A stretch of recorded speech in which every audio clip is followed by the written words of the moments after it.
All right, it's time now to check on the stories making news in Hollywood. Showbiz Tonight's AJ Hammer joining us now with more on the loss of a TV icon over the weekend. AJ, I don't know about you, but when I heard that Bea Arthur had passed away, it meant something to me because that is someone that will never be replaced.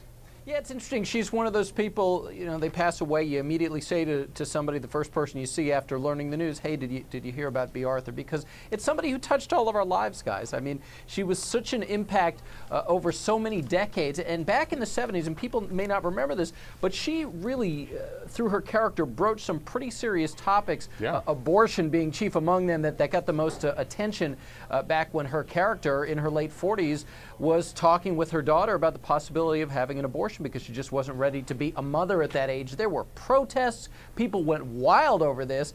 And, you know, again, this is some 30 years ago. So she really made an indelible impact. And what I find so fascinating about her, guys, and people may not realize this, obviously she's a tall woman. She was very tall in stature. But one of the main reasons she got into comedy is because she was so insecure about her height at such a young age. She shot up to 5'10" by like the 6th grade or something like that. So that was one of the reasons that this otherwise shy woman, or young woman at the time, decided she wanted to pursue song and dance and make people laugh. Yeah, I heard Betty White talking, of course, one of her co-stars from the Golden Girls earlier today, and she was saying that people don't realize how sensitive she was, even way past when she was a teenager into her adulthood on the set of the Golden Girls, that if someone looked at her in a negative way that she interpreted, that she could go to tears over it. Yeah, and I think the reason a lot of people don't realize that, because look at her character, she was a tough cookie, she right? Was, yeah, I mean, particularly, Golden Girls, here's my routine, just to give you a little glimpse into my life, not that you really care, but we want to know.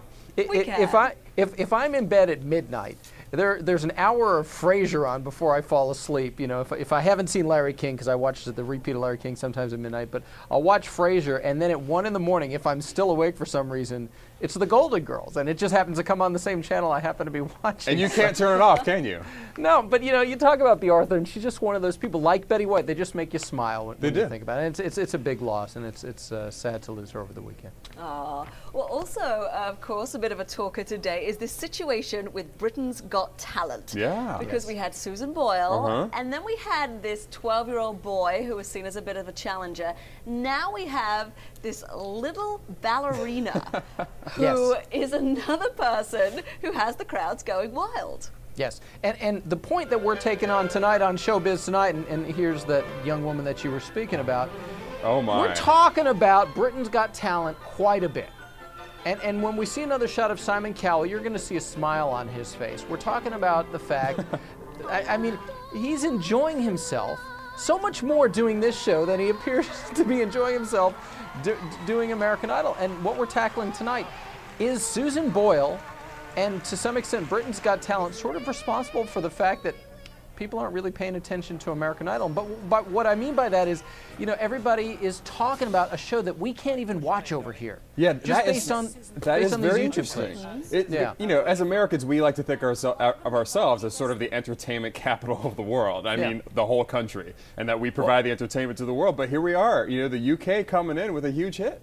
Now, not that having ratings around 23 million is shabby, but American Idol now experiencing their lowest ratings in some 8 years since they first went on the air. And there is no buzz about the show anymore, guys. We're not talking about the contestants. Of course, you have one guy who, Adam Lambert, who is a shoo-in to win, basically. Agreed. So maybe that's one reason a lot of people have tuned out. But you don't have a Clay versus Ruben, or even a Justin versus Kelly. You don't have a big upset yet, like Jennifer Hudson, who left early on towards the ending stages of season 3. You don't have the wild card like Fantasia. You don't even have any contestants making accusations that Paula Abdul is having sex with them, like we experienced. Yeah, see, and then there goes